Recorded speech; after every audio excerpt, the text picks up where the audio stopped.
The confusion of life, choosing your career. What do you want to do with your life? It's the question that we all get asked, especially when we leave school. But for many of us, the answer isn't clear, especially at 18. I was freaking out when I left school and I experienced that pressure that I needed to have it all figured out. I had no clue. I felt the pressure to have it figured out. I saw some people going off to university. From the outside looking in, it looked like they had it all figured out. But what I've learned over the years, they were in the same position as me. They just decided on something. And it made me feel like something was wrong with me because I didn't know where I wanted to go. Everyone seemed to be moving forward, choosing their careers, and making progress. Meanwhile, I was left wondering what the hell I wanted to do. Even with today's episode, I recorded this a couple of hours ago and I was feeling a bit flat, so I decided to go hit a gym session to get my energy up, to feel a bit better, to clear my head, which has now made me more excited about redoing today's topic. Because when I was writing this a couple of days ago, it was really at the top of my mind because I'd been speaking to so many men as they were just now joining the academy and ranging from about 27 years old to 38. These blokes are setting careers with families, some of them, not all of them, and they're still experiencing this confusion, like whether it's around career or what they want to do, what hobbies they have. And I was excited to write this newsletter to share some personal experiences and some insights and perspectives that have helped me that I could potentially pass on to you and maybe one of those aha moments. So as we go into this, now that I'm feeling awesome after my gym session, I feel like I'm definitely going to bring a whole different energy here. So growing up, there was this expectation, not only I guess from my family, but from myself and society, that I should have everything figured out early on. Parents worked hard and I always felt that same work ethic had to be present in me. People would constantly ask, what are you going to do with your life? And every time I'd feel the pressure of needing to have an answer, I would remember just sitting there and like shutting down for a moment and ticking through every range of what will sound cool, what would impress them, what is going to make them go, this guy's got it figured out. I was always trying to find an answer that was about other people and not necessarily what I wanted to do. And every time I made up a bullshit story, I was burying part of who I wanted, and even the idea that I could explore other things that maybe I was curious about or I was excited about. And I'm sure as you're listening along, you may have experienced that as well. Deep down, I was still figuring it out, and I think I still am. Was I supposed to follow the traditional route or forge my own path? The weight of those expectations made me feel like I was constantly letting people down, even though I was still on my own journey of discovery. I chased interests that fascinated me, personal training, football overseas, building, door knocking. But I wouldn't say door knocking was something I found fascinating. It was just, I heard you could make good money, so I wanted to do that, and ended up learning a lot of great skills, network marketing. But I always felt like I was falling behind because I was constantly changing. And there was this underlying fear that if I didn't figure it out soon, I'd lose my chance at success. But I want to remind you guys, and probably talk about it for myself, the reason why I kept changing careers was because when I wasn't happy, I didn't want to just sit with it. Was so inspired by people who had been successful and people who I had read their books or had noticed they looked like they had their stuff together, their shit together, that I wanted to be in that position too. And I felt that if every moment I was sitting in a role that I didn't like or that was having a negative impact on me, I needed to change that. And the cool thing about that was, and I can talk about it now even though it was never the intent in the beginning, was going through these different industries and these different roles, I learned different skills which have put me in the position I'm in today. Now I would love to be able to say I went into network marketing, door sales, building, carpentry, all of these sorts of things because I wanted to learn that specific skill because I knew 10 years down the track it would help me. That's not the case, but that's where I am at now. So if you're younger listening to that, maybe think about what skills you want to learn that will help you build the life that you want to live. Or if you're older and you're not happy, it's just like, what interests you? And if you don't know what interests you, just do something different and you're going to get feedback. What's the worst that could possibly happen? Society often pushes this idea that success comes from sticking with one thing, grinding away and becoming an expert. Now, becoming an expert is something that I believe we should do. However, the world has changed so much that the generations before us, where they did stay in their careers for 30, 40, 50 years, has now changed. Not only are employers seem to be just moving people on faster than ever, we also have a lot more opportunity. And I feel that because we can learn skill or knowledge is more readily available to us, we can actually just go through seasons where it's like there may be a season where you want to, even for me right now, sort of adjusting how my life is so that I can pursue these physical experiences that I want to challenge with the 58 marathons and what's to come after that, because I very much want to, have those experiences and be able to tell those stories, which means I'm shifting how my life works and how my business works. Whereas prior to that, I was in carpentry because I was trying to survive, and then I got into network marketing because I was sold the dream that you could create financial freedom and stuff. And so all of these things have had different seasons, and I've changed. So as much as I felt like I'm falling behind because I'm constantly changing, I do think there's some benefit in looking at where you are currently at in your life and the situation, and adjusting your career based on that and based on what's important to you at that point. What happens when you're unsure of what you want? When you switch careers, it can feel like a step back. I've had that feeling constantly over the last 15 years. Every time I moved from one role to the next, I thought I was losing ground.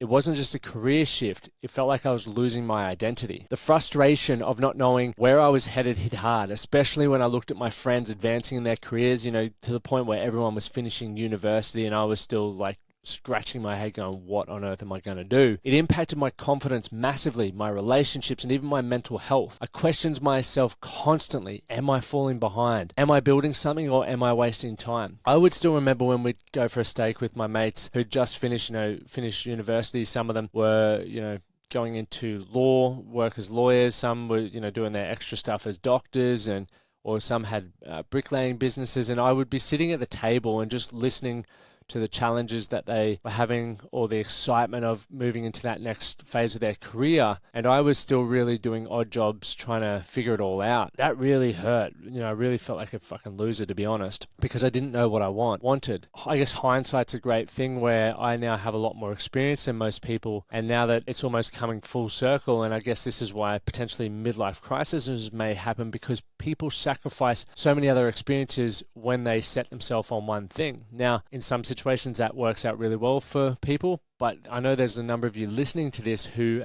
have found yourself in a career and in a role where you're like, I need to shake it up, but I don't know what shaking it up looks like. One defining moment for me came during a conversation with a mentor. They told me, Lachlan, every experience you're having is preparing you for something bigger. Now, when you don't have too many experiences, you sort of take that with a grain of salt, but looking back, I'm like, those words could not have been truer. You may not see it now, but trust the process. And this conversation stuck with me for years. And although it didn't immediately remove the doubt, it gave me a different perspective, right? I realized that every role, whether it was personal training, network marketing, or construction, was teaching me valuable lessons that I could carry forward. And now, after years of working on myself, I'm still asking the question, am I doing enough? Yes, I love what I do, but sometimes I get stuck between helping people with their fitness or with their mindset. And I know I can help people, but when you are, unsure with the direction that you want to take your business, it impacts your earning potential and your ability to grow. And the doubt still lingers because there's a little bit of confusion. You may be sitting there going, Lockie, like, mindset's linked with fitness and vice versa. Of course it is. But when you're delivering a service or creating a product, it's very important to have a very specific outcome now, a result that you can market to people, because marketing is what creates an emotion, which leads to a sale, which leads to transformation. And if I'm constantly blurring the lines between how I help people with their businesses and their mindsets and relationships, they go, are you a PT, or like, what do you actually do? And that works well in one-on-one, because I can take the time to sit down and to find out what people want and really personalize that. But on a more broad and scalable landscape, when you're talking to a group, that's a little bit harder. Then that's where it's very important to get clear on what outcome you're looking to deliver. And so from a fitness standpoint, people go, oh, he's a fitness guy, easy. But I really gravitate to the mental health and to the life improvement stuff. That's where it's been getting a little bit murky. Okay, and I'm not going to sit here and say I've got the solution for that now, because I'm still figuring that one out. And that's where I guess the Academy works really well, because I do get to get on the phone with people and help them set their goals. And we've got people from focusing on fitness to finance to health to marriage, all of that sort of stuff, which I really enjoy. And I guess that's why it's my favorite program that we are working on at the moment. One of the biggest challenges I face is balancing my desire to help people with the reality of needing to provide for my family. So I've always been passionate about helping others live better lives, but at times it feels like I'm choosing between doing what I love and generating enough income. There have been many nights when I wondered if I should just focus on scaling the business and leave my deeper purpose behind.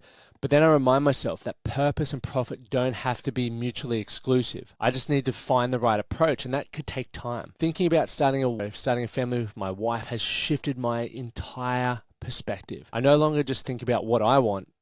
I think about the kind of life that I want to create for my wife and for our future children. There was a moment when I sat down with my wife and we had an honest conversation about our future. And it wasn't just about my business anymore. It was about ensuring that we had the financial security, a stable home, and the freedom to raise a family without the financial stress. And that conversation lit a fire under me, not only to grow my business, but to build the life that we could be proud of. And up until that point, I thought I had been doing that. Like, we've been living an awesome life, traveling around the world. Money's never really been an issue. If I were to be honest with myself and say, could that still be attained if we had extra responsibilities? It probably couldn't. And that was a tough pill to swallow, because I'm like, okay, well, maybe I've been building this. Well, I wouldn't say I've been building it wrong. It's just now the way that I built it has to adapt and evolve for this next chapter. See, things can change quickly, and I can't just think about myself anymore. We may move to a single income household for a while, and I need to be prepared for that.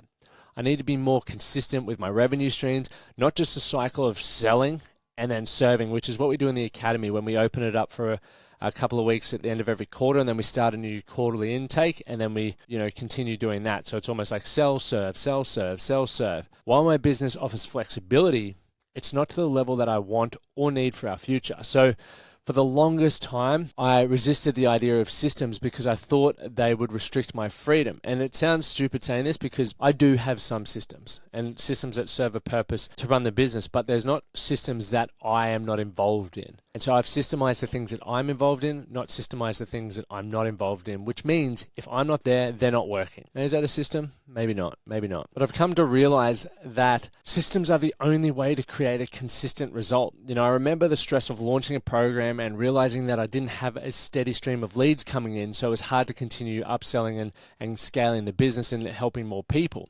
It felt like I was constantly or always scrambling, trying to sell while serving clients, and I knew something had to change. The more I've learned about building systems, the more I've seen how they can free me up to focus on what I love, helping people while still growing the business. In my journey, I've been very fortunate to have some incredible role models, and one of the most influential figures was a coach that I worked with early on. He showed me the power of resilience and how important it is to stay adaptable in business and in life. And little spoiler, I will be having him on the podcast over the next couple of weeks as well. So I'm very excited to have Troy back on there. So watching him balance his family life while running a successful business that involves a lot of travel gave me the belief that I could do the same. I've learned that the key is not perfection, but progress. Taking consistent steps forward, even when it feels like you're not moving fast enough. I also struggle with how I see myself. For some reason, I attach, not shame, shame's probably not the word, I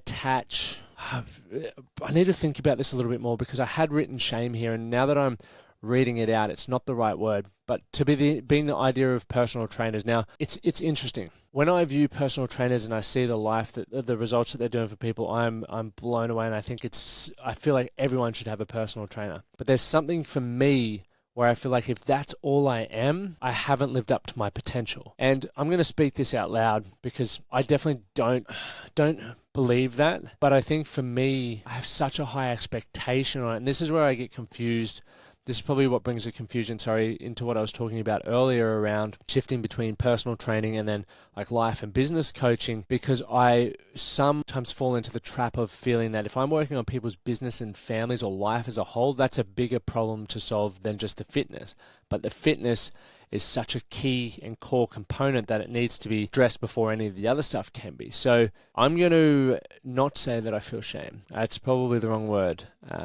But I feel like I haven't lived up to my potential. So I want to keep growing that perspective. Now, I'm not sure if I just want to be labeled as a coach. As I said, I love the fitness sides of things, and I love life coaching, but I feel like I'm just here for something so much bigger, and I'm still trying to figure out what that is. And that's where my life confusion comes in, because I know people see my life and the travel that I get to do and how fulfilling it is and the adventures that I have, and I'm super grateful for that. But there's still this internal fire burning to continue growing and to continue exploring what else is out there. And I hope for those of you who can resonate, you don't settle for that. You continue to grow and stretch and strive, and sometimes you're going to make mistakes. Like, I could make mistakes moving forward from here, but I just know within that I have to do that to feel good about myself. As I think about the future, especially with a family in mind, my focus has shifted.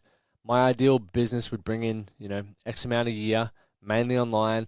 So I would have the flexibility to be a present father and also a supportive husband. And I don't need to build this legacy business that I thought I had to. My legacy is how I show up as a dad, as a husband, and as a friend. But to do that, I need financial flexibility, in my opinion. The ability to earn while still being available. I picture the future often. I imagine waking up and having the freedom to spend the mornings with my kids and taking them to school and being there for every moment. I see myself working on my business in a way that doesn't drain me but energizes me. Knowing that I'm providing for my family without sacrificing quality time that we have together. That's a life that I'm continuing to build. And while it's what drives me to put in the work and put it in now so that I can enjoy the balance later. Do not want to undermine that I am living a great life now, but just with the reality of where I'm at, I know that I need to step it up. So that's why I'm sort of going between I'm not there yet, but I'm also very grateful for where I am. And I'm sure a lot of you can relate. Definitely content with where you're at and you're grateful for where you're at, but maybe there's something more. Maybe you're ready to continue expanding, continue to stretch what's possible. So if you're in that similar situation, here's a few things that I've learned. The struggles, the shifts, the confusion, they've all contributed to a deeper understanding of what I value most. I'm grateful for the opportunity to grow, both personally and professionally, and I'm thankful for the support systems around me that has encouraged me to keep growing even when things get tough. I've learned that resilience isn't just about grinding endlessly, it's about knowing when to adapt. It's about taking action that aligns with what matters most. For me, that's my family, and I want to create something that provides for us not just financially, but in terms of time, flexibility, and peace of mind. If you're in a similar situation, questioning whether you're enough or whether you're doing enough, remember that clarity comes from taking action. I've spent too much time and too long second-guessing myself and doubting my ability to grow my business. But now, with the responsibility of a family on the horizon, I'm ready to step up, and you can do the same. If you're feeling the weight of responsibility, whether it's for your family, your future, I challenge you to take the step forward. Maybe it's time for you to revisit your priorities and build new systems that allow you to grow. Whatever it is, don't wait until you feel ready. Start now. Take the action that your future self is going to thank you for. The journey might be tough, but clarity comes from movement. Let's move forward together. And gents, I'm opening up the wait list to the Life Design Blueprint, which is going to be a 4-week program. It's going to be $200. It will be run weekly live with me. Now, the purpose of the Life Design Blueprint is to help you gain more clarity and understanding around what you want and then get you towards creating the plan to move forward, which once again, if you get a great plan and you have, a battle plan ready to move forward, I'm going to invite you to join the Academy where we help you action that when the next intake's open. My name's Lachlan Stuart. As always, do something today to be better for tomorrow. See you on Monday's episode.